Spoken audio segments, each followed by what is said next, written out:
तो dear student, स्वागत है आपका आपके अपने यूट्यूब चैनल टारगेट इलेक्ट्रिकल पर। मैं रोहिताज सिंह। ठीक है, तो स्टूडेंट, जैसा आपको पता है कि यूपीपीसीएल जो टेक्नीशियन ग्रेड का आपका फॉर्म भरा जा चुका है और आई होप कि बहुत जल्दी आपका एग्ज़ाम होने वाला है। तो उसी एग्ज़ाम को ध्यान में रखते हुए बेटा यहाँ पर मैंने कुछ इंपॉर्टेंट क्वेश्चन लिए हैं आप लोगों की तैयारी कराने के लिए, जो आपके बेसिक इलेक्ट्रिकल से रिलेटेड क्वेश्चन हैं। ठीक है, तो आज इस वीडियो में हम बहुत अच्छी तरह से 1 से लेकर 60 तक के क्वेश्चन हम करेंगे। ये 60 क्वेश्चन होंगे जो बहुत इंपॉर्टेंट होंगे आपके आने वाले एग्जाम के लिए। तो आप सभी लोगों के लिए मेरी बहुत बहुत शुभकामनाएं और आप बहुत अच्छी तरह से इन क्वेश्चन को प्रैक्टिस करिएगा, अपनी तैयारी को बिल्कुल पीक पर रखिएगा। ठीक है, तो यहाँ पर मैं क्वेश्चन के सॉल्यूशन के साथ साथ आपको कुछ एक्सप्लेनेशन भी दूंगा, जो ये वीडियो आपके लिए बहुत इंपॉर्टेंट रहेगी। तो बेटा सबसे पहला क्वेश्चन हम देखते हैं। पहला क्वेश्चन दे रखा है उसने, रेजिस्टेंस की इकाई क्या होती है। तो आपको पता है कि जो रेजिस्टेंस को हिंदी में क्या बोलते हैं, प्रतिरोध बोलते हैं। और प्रतिरोध को हम कैसे रिप्रेजेंट करते हैं, प्रतिरोध को हम रिप्रेजेंट करते हैं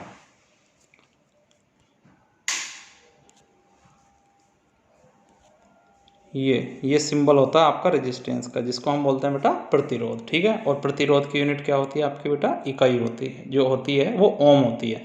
तो अगर रेजिस्टेंस या प्रतिरोध की आपसे यूनिट पूछता है या इकाई पूछता है तो वो क्या होती है, ओम। इसका मतलब करेक्ट आंसर क्या हो जाएगा आपका, फर्स्ट। ठीक है, उसके बाद देखते हैं नेक्स्ट क्वेश्चन। नेक्स्ट क्वेश्चन बेटा पूछ रहा है वो नेक्स्ट क्वेश्चन में कि इलेक्ट्रिक करंट जो हमारी विद्युत धारा होती है उसकी चाल कितनी होती है। तो अगर मैं विद्युत धारा की चाल की बात करता हूँ बेटा, तो वो होती है 3 × 10⁻18, 3 × 10⁸ मीटर पर सेकेंड। ये आपकी चाल होती है किसकी, विद्युत धारा की। ठीक है, अब देखिएगा पहला ऑप्शन दे रखा है उसने 3 × 10⁹ मीटर प्रति मिनट। ठीक है, तो ये तो नहीं होगा।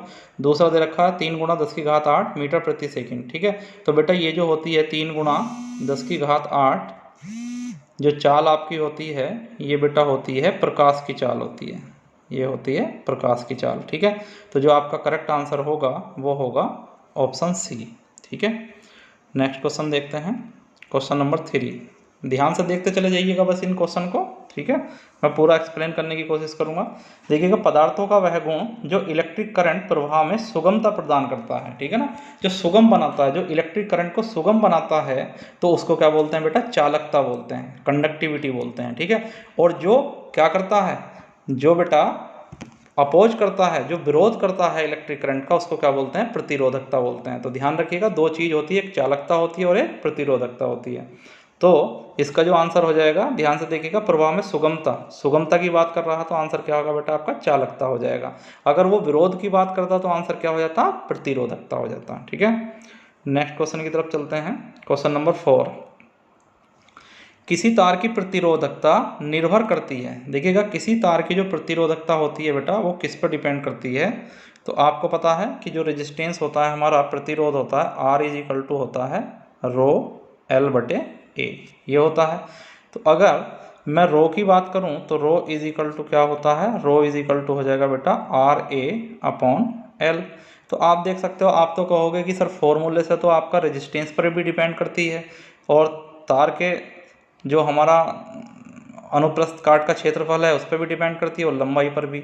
ऐसा नहीं होता है। देखिएगा, हमेशा जो प्रतिरोधकता होती है बेटे, जो रेजिस्टिविटी होती है, वो किस पर डिपेंड करती है, वो डिपेंड करती है पदार्थ की प्रकृति पर। ठीक है, आप देख सकते हो, अगर मैं कॉपर की बात करूं तो कॉपर की प्रतिरोधकता कम होती है, एल्यूमिनियम की ज़्यादा होती है। तो हमेशा ये किस पर डिपेंड करेगी, आपकी पदार्थ की प्रकृति पर डिपेंड करेगी। ठीक है, तो इसका जो सही आंसर होगा बेटा वो हो जाएगा पदार्थ की प्रकृति पर। ठीक है, कभी कभी इसकी यूनिट पूछ लेता है, तो ध्यान रखना, अगर इसकी यूनिट या इकाई पूछता है, ये बहुत इंपॉर्टेंट है, तो आप इकाई इसकी निकाल सकते हो। देखो, अगर मैं प्रतिरोध की इकाई की बात करूं तो इसकी इकाई क्या होती है बेटा, ओम होती है। अगर मैं इसके क्षेत्रफल की बात करूं तो इसकी क्या होती है, मीटर स्क्वायर होती है। बटे अगर लंबाई की मैं बात करूं तो क्या होती है, मीटर। तो 1 मीटर से 1 मीटर आपका कैंसिल हो जाएगा, तो इसकी जो इकाई बचेगी वो क्या बचेगी, ओम मीटर। तो ध्यान रखिएगा, प्रतिरोधकता, यहाँ से 2 क्वेश्चन आपके बन गए। पहला, किसी तार की प्रतिरोधकता किस बात पर डिपेंड करती है, तो पदार्थ की प्रकृति पर डिपेंड करती है। दूसरा, उसकी इकाई क्या होती है, तो वो होती है ओम मीटर। ठीक है, नेक्स्ट क्वेश्चन की तरफ चलते हैं, क्वेश्चन नंबर 5। क्वेश्चन नंबर 5 देखिएगा, एम्पियर सेकंड किसकी इकाई होती है, बताइएगा जल्दी। एम्पियर सेकंड किसकी इकाई होती है? तो एम्पियर सेकंड ध्यान से देखिएगा, एक हमारे पास फॉर्मूला होता है I इज इक्वल टू क्या होता है, Q अपॉन T होता है कि नहीं। तो यहाँ से अगर मैं Q की वैल्यू निकाल लूँ तो कितनी हो जाएगी, I इंटू टी। आई की बेटा यूनिट क्या होती है, एम्पियर, और टी की क्या होती है, समय है ये सेकंड। तो एम्पियर सेकंड किसकी इकाई हुई है, ये चार्ज की, मतलब ये इकाई हुई आवेश की, ठीक है। तो ये बहुत इंपॉर्टेंट क्वेश्चन है कि एम्पियर सेकंड किसकी इकाई होती है, तो ये बेटा होती है आपकी आवेश की। तो इसका राइट आंसर हो जाएगा आंसर नंबर डी, ठीक है। उसके बाद हम बात करते हैं बेटा नंबर 6 पे देखिएगा, क्वेश्चन नंबर 6, निम्नलिखित में से कौन सा वाट के बराबर नहीं है। ये बहुत इंपॉर्टेंट क्वेश्चन है, कौन सा वाट के बराबर नहीं है। तो देखते हैं वाट किसकी यूनिट होती है। पहले तो मुझे ये बताइएगा आप कि अगर मैं वाट की बात करूं तो वाट किसकी यूनिट होती है, वाट किसकी यूनिट होती है, वाट। तो वाट जो यूनिट होती है हमारी पावर की यूनिट होती है, ठीक है। ये किसकी यूनिट होती है, पावर की, शक्ति की यूनिट होती है वाट, ठीक है। ये किसकी यूनिट होती है, शक्ति की, ठीक है। तो पहला देख लेते हैं, ए ऑप्शन दिया है उसने जूल पर सेकेंड। तो जूल किसकी यूनिट होती है आपकी बेटे, जूल होती है आपकी यूनिट ऊर्जा की यूनिट होती है। जूल किसकी यूनिट होती है, यूर्जा की। और सेकंड होती है बेटे टाइम की, टाइम की मतलब समय, ठीक है। तो ऊर्जा बटे समय किसकी यूनिट होती है, ये यूनिट होती है बेटे शक्ति की, ये होती है आपकी शक्ति की। इसका मतलब पहला ऑप्शन आपका ठीक है।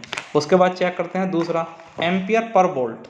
एम्पियर पर वोल्ट का मतलब होता है, एम्पियर पर वोल्ट का मतलब होगा आपका कि करंट को हम क्या कर रहे हैं, डिवाइड कर रहे हैं वोल्टेज से। तो इसका कोई मतलब नहीं है वाट से, चलिएगा फिर भी नेक्स्ट ऑप्शन चेक कर लेते हैं। Option number C, ampere volt, volt ampere. Volt ampere का मतलब होता है वी आई, और वी आई आपको क्या पता है क्या होती है, पावर होती है। तो ये भी किसका मात्रक है, आपका पावर का है, ठीक है, यानी वाट है। और तीसरा डी जो है आपका एम्पियर स्क्वायर ओम, यानी इसको क्या लिख सकते हैं, एम्पियर किसका होता है, करंट का, धारा का। और प्रतिरोध, तो ये भी क्या होती है बेटे, पावर होती है। और पावर का मात्रक क्या होता है आपका, वाट होता है। इसका मतलब द भी आपका वाट का मात्रक होगा, से भी आपका होगा, और ए भी होगा। इसका मतलब कौन सा नहीं होगा, बी नहीं होगा आपका पावर का। तो ऑप्शन नंबर बी आपका करेक्ट हो जाएगा। नेक्स्ट क्वेश्चन देखते हैं, question number second. Question number second बेटा बोल रहा है चालकता, कंडक्टेंस का मात्रक क्या होता है, ठीक है ना। तो अगर मैं चालकता की बात करूं तो चालकता, ये कंडक्टेंस, तो इसका क्या होता है बेटा, जो कंडक्टेंस आपका होता है जी, वो क्या होता है आपका व्युत्क्रमानुपाती होता है किसके, आर के, ठीक है। जी इज इक्वल टू क्या होता है 1/r। तो अगर मैं इसकी इकाई निकालता हूँ तो आर की क्या होती है बेटे, ओम। तो इसकी क्या हो जाएगी आपकी ओम इनवर्स, या ओम इनवर्स को ही हम क्या बोलते हैं, मीहो, ओम का उल्टा। देखो ओम में कैसे पढ़ते हैं, OHM पढ़ते हैं, और इसका अगर उल्टा पढ़ना हो तो MHO, मीहो हो जाएगा। तो कंडक्टेंस की यूनिट क्या हो जाएगी, चालकता की, मीहो हो जाएगी, ठीक है। नेक्स्ट क्वेश्चन की तरफ चलते हैं, क्वेश्चन नंबर 8, ओम का नियम निम्नलिखित से किस में लागू नहीं होता है, ठीक है। तो देखिएगा ओम का नियम उच्च धारा पर, धारा से तो कोई मतलब नहीं है, चाहे निम्न धारा हो चाहे उच्च धारा हो। ओम का नियम बेटे क्या होता है, ओम का नियम होता है V is equal to I R, V is equal to I R, ठीक है, यही होता है ओम का नियम। तो उच्च धारा पर भी डिपेंड करता है, लागू होता है। डीसी सर्किट हो चाहे एसी परिपथ हो, आपका दोनों में होगा लागू। कम धारा या ज़्यादा धारा का कोई फर्क नहीं पड़ता है, केवल कहाँ लागू नहीं होता, हमारा अर्धचालकों पर, ठीक है। जैसे आपका सिलिकॉन हो गया, जर्मेनियम हो गया, ठीक है, जैसे आपके डायोड हो गए, ट्रांजिस्टर हो गए, इनमें हमारा ओम का नियम नहीं अप्लाई होता है। क्यों, क्योंकि बेटा ध्यान रखना कि ओम का जो नियम है हमेशा वो आपका रेखीय परिपथ के लिए यूज़ होता है, रेखीय परिपथ, रेखीय परिपथ के लिए यूज होता है। और रेखीय परिपथ में क्या होते हैं, जहाँ पर आपका आर होगा, एल होगा, सी होगा, ये कैसे कंपोनेंट हैं हमारे, रेखीय हैं, लीनियर कंपोनेंट है, ठीक है। जबकि अर्धचालक क्या होते हैं, नॉन लीनियर होते हैं, तो ये नॉन लीनियर के लिए नहीं होगा। तो इसका करेक्ट आंसर हो जाएगा ऑप्शन नंबर डी, ठीक है।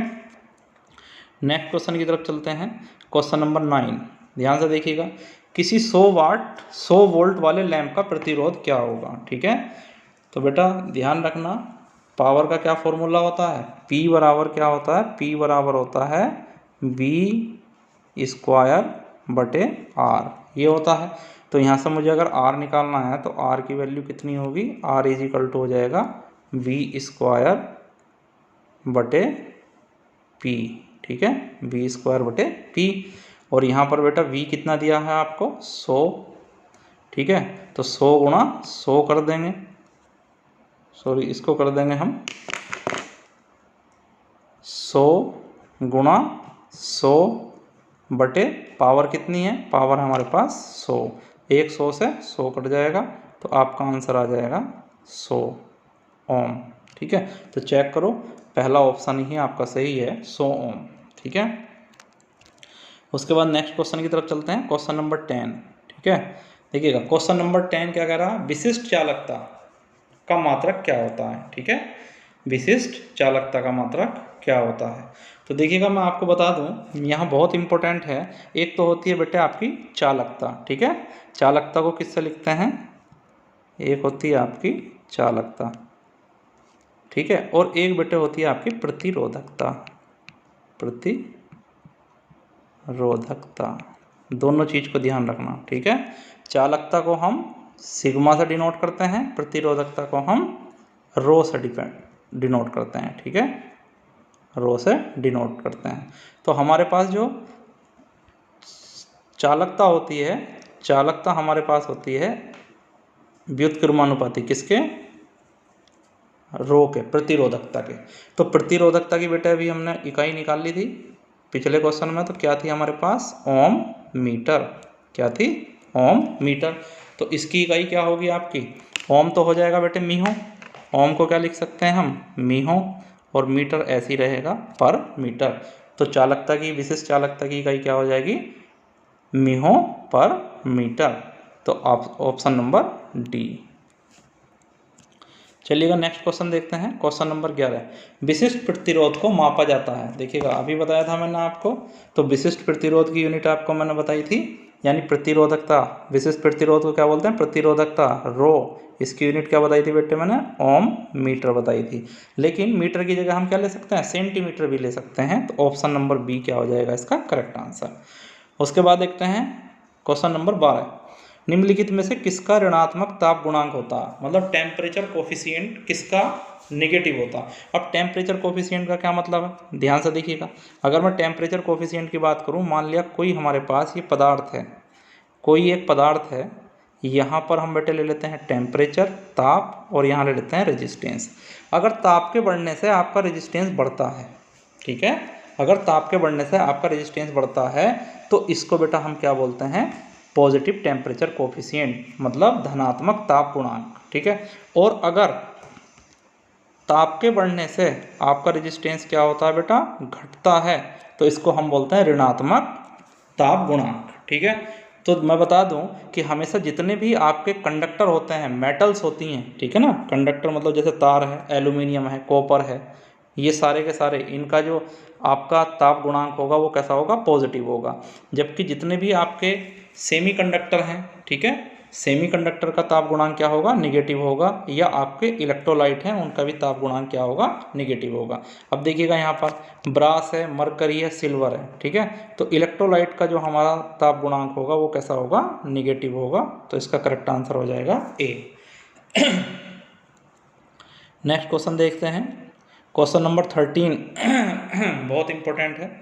तो देखिएगा वो क्या कह रहा है कि 3 ओम के 3 प्रतिरोध त्रिभुजाकार जुड़े हों तो किन्हीं भी 2 सिरों के बीच में प्रतिरोध कितना होगा।